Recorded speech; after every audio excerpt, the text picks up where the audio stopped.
ayan, magkakasama na naman po tayo. Para po sa mga hindi pa nakakilala sa akin, ako po si Sarah Brackensick and welcome po sa show ko na show mo, na show ng bayan. It's good!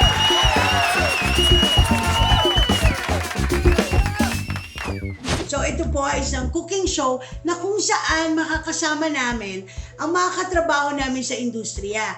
So meron po kaming writers, cinematographers, directors, and of course, may chance kayong makilala ang inyong mga paboritong artista. Kagaya na lang po ng guest natin ngayon, ipakilala na po natin Mr. Archie Alimanya and Miss G. Canlas! Hi, thank you, Sarah. Hello. Hi po. Thank you for having us. So, kumusta naman kayo nung quarantine tsaka nung lockdown? Anong pinagagagawa nyo these past months? Nung umpisa, nabaliw. Tapos, Puro kain tulog. kain tulog, ganyan. Tanim na ako sa likod bahay ng kung ano-anong May tanim. mais na siya sa likod ng bahay. Mais, nagtanim na ako ng mais doon. kalamansi, rambutan, yan. Habanero, kung ano-ano para paglilibangan. Oo. Pero also, we've been branching out. Like, kasi ako talaga, I've really been doing some online work talaga. Now, more than ever.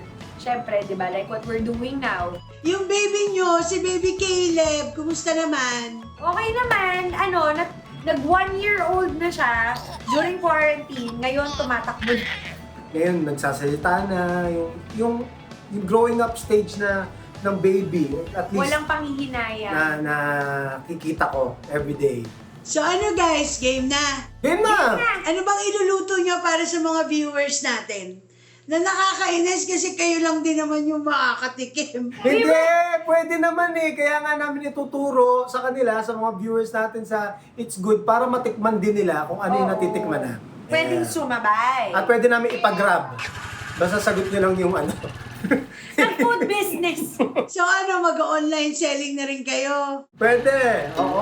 Okay na, tara, game na! Okay, well, first off, sasabihin muna natin kung ano yung gagawin natin. Ano? So, it's a spicy tuna pasta. Yep. We made sure na yung ingredients are, alam mo yon, can be seen around the house, can be seen, alam mo, regularly in supermarkets, ganyan, or even in your local stores. Yung mga tindahan sa tabi-tabi nyo. Yan, makikita ko. Oo, we made sure na, siya, may mga add-ons lang na pag wala, okay lang, at least nakuha niya yung essence ng pagkapasta niya. Ayan. So, first ingredient is of course Siyempre.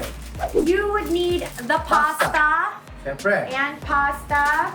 And then, corn tuna and spicy tuna. Whatever, kung Kahit- corn lang nakita nyo, okay lang yon. Kung yung parang chunky naman yung nakita nyo, na spicy tuna, okay din lang. Oo, depende sa panlasa nyo. Depende sa trip nyo, kung gusto yung corn o yung yung chunky. Oo.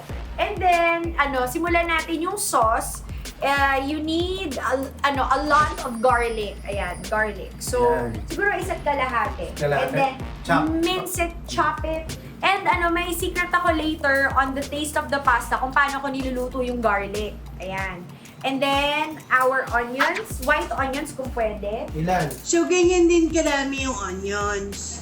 Maybe one whole, chop one whole of onions kasi we want the sauce to be chunky, rich. And then we'll add also later on sa sauce some olives kung meron lang. Pero kung hindi, pwede rin naman mag-exist yung pasta without it. And then ang special touch ko, I like putting a good amount of chili powder. Pero itong chili powder na to, it's sweet. So parang hindi siya ganun kaanghang, may kagat. Pero meron siyang pampalalim ng flavor. And then of course, our tomato sauce, I'm choosing to use Italian and sweet para magkasama yung Pinoy na lasa and a little bit of parang sour Italian taste. Siyempre, para masokot pwede rin sa bata kasi. Kasi Oo. ayaw nilang sobrang asim. Oo, pwede sa bata kasi meron siyang Pinoy taste. And then of course, Batang isip. Yan. batang isip. Ayan, and then of course, chopped up mushrooms. I was telling this to Archie kanina na na-enjoy ko yung pasta with lots of mushrooms kasi nice yung texture niya. And then we'll fry it all in olive oil. Para naman on the healthy side tayo. Hindi, kung wala silang olive oil, pwede Pwede na regular naman. oil. So, pwedeng ordinaryong mantika. Oo. Pero ano lang ha, kumbaga, ang ayoko yung pag kunwari nakakita ko ng pasta sauce, tapos, alam mo yung sumasayaw na siya, lumalangoy na siya in oil. Yun yung parang, so, temper lang natin kung normal lang na mantika yung gagamitin natin. Total, ang lasa naman ang gagaling dun sa mismong recado. And then, of course, linguine. Pwede ding angel hair or normal na, na pasta. And then, for garnish, basil. Ayan, basil na konti lang naman, pero pang aroma chuchu cheverlu. Ayan. So, yan na lahat yung ingredients nyo. Yan na yun. And since na-boil na namin yung pasta, to cook the pasta takes, lang siya, siguro 7 to 10 minutes. Okay na yung pasta niya. Para al dente. Yeah. Oh, wait. Habang nagbabalat ng bawang si Archie, meron kami mga inihandang katanungan. Sarah, baka mat yan, ha? Ano ba? Hindi ito mat. Charot. Ang unang tanong ng bayan, paano kayo nagsimula sa industriya? O, ikaw muna, Miss G. Ako, first, siguro hindi pa masyadong sikat ang YouTube. Nag-YouTube na ako dati pa. So, 2008 pa lang. I don't know if you know, pero I talk really fast. So, I have this alter ego when I talk really fast. It's called Speedy G. So, nilagay ko yon on YouTube. Nakita yun ng isang show on TV5. And then, it was called Loco Moco High back then. So, when they saw me, they invited me to be part of the show. So, that was officially my first TV show. And then, first movie naman, not a lot of people know this, pero I was the girl, this is my first movie, One More Chance. So, ako yung girlfriend ni Janus, di ba, uminom siya ng shampoo over this girl. Yun yung first movie appearance ko. Hindi pa marunong umarte nun. Ganun lang, tungo lang ako ng tungo. Ikaw, Archie. Ako lang? That's entertainment ka, di ba? Dati kasi dancer ako. Dancer muna ako sa TV. Tapos, ang konti ang baba ng sahod. Since comedian naman ako ng grupo namin, nag-try ako mag-commercial. Nag-try ako mag-BTR, ng BTR. Nawawalan na ako ng pag-asa. Ang dami ko BTR kasi lagi ako sinasabay sa mga pogi. Nagtatakot. Okay ka naman na. Bakit sa malaking katawan, mga maskulado ko sinasabay mag-BTR? Mga 15th BTR ko, nakuha ko ng isang chicheria. That was year 2001, I think. Dang! 2001? 2001. Wow, 20 years na. Akala ko talaga nag-Dutch entertainment ka. That's entertainment? Grabe ka naman, hindi naman ako ganun katanda. Sino yung kabatch ko? Siguro ang kabatch ko na si Billy Crawford kung Dutch. Grabe ka naman. Hindi na ba ako mukha katanda? Pojo Molina, mga ganun. Hindi sila Piolo yun, Dutch. Okay. Piolo, sila Nadia Montenegro, sila Okay. Herbert Grabe yung Bautista. That's entertainment O, ito, G, meron ba kayong inspirasyon na artista o kaya tao na gusto nyong maging katulad niya? Meron ba kayong ganun? Kasi dito ako talaga na-inspire magtrabaho. Dito ako na-inspire mag-showbiz. Dark Knight, si Heath Ledger. I remember that feeling na parang I wanna do that with my work. Pero yung local naman from here and I guested in Dear Uge, tapos nandun si Uge, tsaka si Tuesday Vargas. I'm a fan of both of them simply because they're brilliant comedians. Tapos parang I remember I was in the middle of them, tapos parang like, oh my gosh! Alam mo yon yung tipong kinilig talaga ako kasi these are two women who knows their comedy. So, parang that's when I knew when I was acting beside them, na I must be doing something right. And it inspired me to do more. Yun. Ako rin si Ate Uge. Senior ko kasi yan. Talaga si ate? Oo naman, kasama ko si ate, nagsama rin kami niyan sa Kwento mo yung yung sa... Taming Ina, tsaka Kimidora. Kwento ni Archie yung ginawa niya sa Kimidora kay Uge. Kay Ate Ugi kasi, Kimidora kami, hindi pa siya yung Eugene Domingo, hindi pa siya ganun kalaki. May isang eksena na kailangan batukan ko si Ate Ugi. Babatukan ko, kailangan kong batukan. Sabi ni Direk Joyce, cut! Baka Direk, Archie, halata naman eh, peke eh. Ano ba yan? Totohanin mo. Huwag peke. Ate Ogay, narinig ko si Direk Joyce ha. Totohanin ko daw ha. Umawad si Ate Ogay. Okay. Pag-take. Tanggal yung wig eh. Kaya nakailang take kami, natatanggal yung wig. Ang sakit, Archie. Gago ka. Kaya every time na magkikita kami ni Ate Ogay, yung lagi sinasabi niya sa akin. Alam niyo ba, nakabatok lang sa akin si Archie Alimaya. Sabi ko naman, Ate Ogay, dahil sa batok ko, sumikat ka. Wow! Lakas! Oh, go! Okay, so I'm gonna start na. Ito yung sinasabi kong secret ko with my cooking. Inuuna ko yung onions. Diba yung iba inuuna? Garlic. Ako onions. Bakit? Kasi I wanna caramelize the onions more. Tapos yung garlic, hindi ko siya itotosta. Doon nang gagaling yung flavor ng pasta if the garlic is undercooked. Iba yung lasa ng garlic na nag-brown sa undercooked. Mas flavorful yung pasta if it's not too brown. So, try that. Try that, please. Okay, show them. Okay. So, onions first. Oh, by the way, ako pala marunong magluto na takot sa mantika. So, I'm using him as a human shield from the, siya yung tagahalo. Sabihin mo na lang, ako Ayan, ako na magdidikta. Okay. You let the onions sweat. So, then it loses yung parang opaqueness of the onion and it's more translucent. Doon yun na malalaman na pwede nang ipasok yung garlic. Ayan. Ayan, ginamit na naman niya yung opaque. Ganyan siya sa akin. He gives me, tinutokso niya ako. Pag kunwari, meron akong sinasabi na medyo malalim na English. Kunwari, nagda-drive kami, ganyan, we're on the road. Tapos may nag-cut sa amin na kotse. Tapos sabi ko, oh my gosh, the audacity of the driver. Tapos siya, audacity! Wow, big word! Oh, masusunog na. Ano ang gagawin natin? Ayan, so, okay, good. Going back to the onion, ayan, so medyo undercooked pa siya. Now, we put the tuna. Okay. With the sabaw? With this, I know, not with the corn, yes, you can include. The corned one? You can include the sabaw. Sabaw. Ayan. And then Ito yung chunky kasi gusto niya ganun. Ginagano yung chunky, tsaka corn. saka corn. Ayan. Tapos- Pero tatanggalin muna natin yung sabaw. Bakit? Ba't tatanggalin? Kasi yung sauce nung tuna, sobrang spicy. It might not be too, alam mo yun, O di ba pleasant. lang yung spicy dapat ang binili mo? Dapat Pero hindi, regular na. spicy tuna pa din siya, pero manageable yung spice pag walang sabaw. Okay. Okay, so now na meron na yan, ito na yung secret ko. So add muna tayo ng mushrooms. Half a can. And then, ito na yung secret ko. Yung chili powder. Okay? Kasi yun nga, para magkaroon siya ng distinct na taste. Wait lang, lagay ka agad kahit di pa masyado niluluto to. Luto na yan. We put a nice dose of chili powder. I like to put on my ganito kadami. Yan. So, lagay.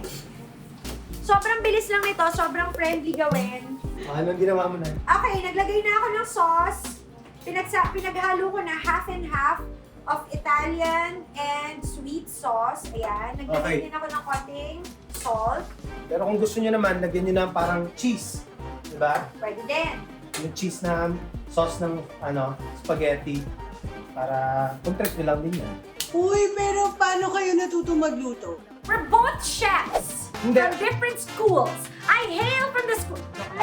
Hindi, dati naman marunong na magluto. Kasi mag-isa lang ako nakatira lagi sa bahay. So, kailangan kong matutong maglutong mag-isa. My mom and dad really loves to cook. So, doon ako natuto. Tapos, inano ko lang yung pagkukulinary. Kasi nga, magsisettle na ako sa Amerika. Kaya ako nag-aral ng culinary para may degree lang ako. Para may ipakita ako na Putting now olives, okay? yun.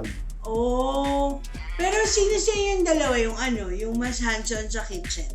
Ako. Wow! No, don't make that face! Don't make that face! Pareho kami. Fine. Pareho kami. Nilalagyan ko na nga pala ng pasta yung yung sauce. So eto na, bilang malapit na siyang ma-ready. Kung hindi kayo aktor at aktres ngayon, ano sa tingin nyo ang ginagawa niyo? Ha! You know what? Actually, parang I would be a Victoria's Secret model. Cham! Yun. If something specific na trabaho, I would like to be a pilot. Woman pilot! That's such a badass, like job for a girl. Si Archie, ano siya? Ako, siguro yun din, nasa Amerika din ako kasi halos lahat ng mga pinsan ko, tsaka kamag-anak ko, sa mother side, lahat na ng kapatid ng mom ko nandun na, mami ko na lang natira dito. Baka sa advertising, kasi gusto kong advertising. Ayun na, lapit na, guys! Go, tikman nyo na para sa amin.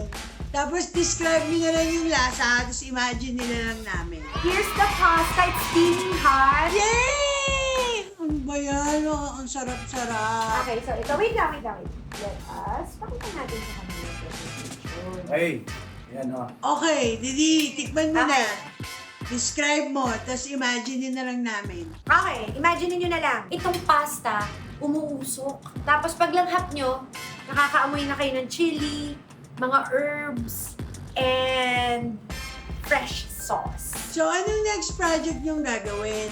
Ako, may ginagawa kami ni Bong Navarro, tsaka ni Paulo Contis dahil lang sa itong nagka-quarantine nahinto kami. Sana matapos na. Pelikula. Tapos bubblegum. Continue, yun pa rin yung ginagawa namin. Mga masarap. Binalik ako 10 years back. Yun yung niluto niya dati. You like it? Mm-hmm. So, ang ganda nitong, itong medley of flavors. Yan, kasi very garlicky. Tapos, you have konting bite ng basil and olives. Wait lang, let me try it again. 'Cause that home is you. And that home. So guys, ano yung pwede nyo maging advice sa mga gustong mag-artista? Ikaw muna, Pi. Natawa ako sa sa advice sa gusto mag-artista. Ako kasi, yung sa akin, wag kayong matakot. Wag kayong matakot. Isipin nyo, kaya nyo at magaling kayo. Mas magaling kayo sa mga iniidolo nyo. Ako naman, ang advice ko, gawin nyo lang. For me kasi parang people waste so much time double thinking. Is this for me? As in, nag-corporate muna ako kasi takot ako. Ang dami ko namang natutunan in the corporate na na-apply ko. Alam mo yun sa trabaho, like yung discipline of being on time, yung mga, alam mo yun, being professional. Na-apply ko naman from corporate to being an artist. But thinking of why nagtagal ako sa corporate, kasi takot ako. For me, for people who wants to explore the world of entertainment, may it be mainstream, online, on all platforms, just do it. Thank you so much. Please invite our viewers to like and subscribe sa TBA Studios YouTube channel. Hi guys! Please subscribe sa It's Good channel po ni Sarah. At marami po siya mga guests dito, katulad namin mag-asawa. Abangan nyo. Kung hindi kayo magsasubscribe, bahala kayo. Hindi nyo makikita kung sino mga guests niya at sino yung mga i-guest pa niya. Ayan. Support and watch the show. Subscribe, follow, like. It's good! So, thank you po ulit, Mr. Archie Alimanya and Miss G. Canlas. And of course, sa lahat ng viewers namin, thank you so much for watching. And sa hindi pa po nagsasubscribe, please don't forget to like, share, and subscribe to TBA Studios YouTube channel. Ako po ulit ito, si Sarah Brackensick. And magkita-kita tayo para sa susunod na episode ng It's Good!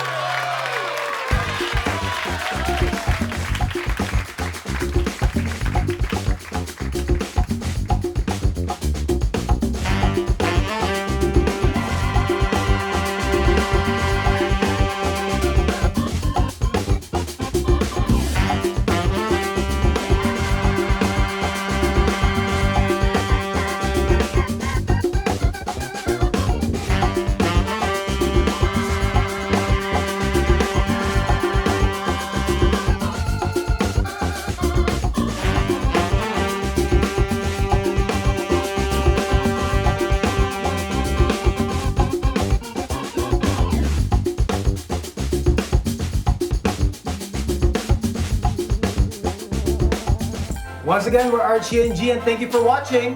We hope you like this episode of Eats Good. So it's good. We'd like to thank Dizon Farms. And guys, please don't forget to subscribe and check out the whole series only on TBA Studios YouTube channel.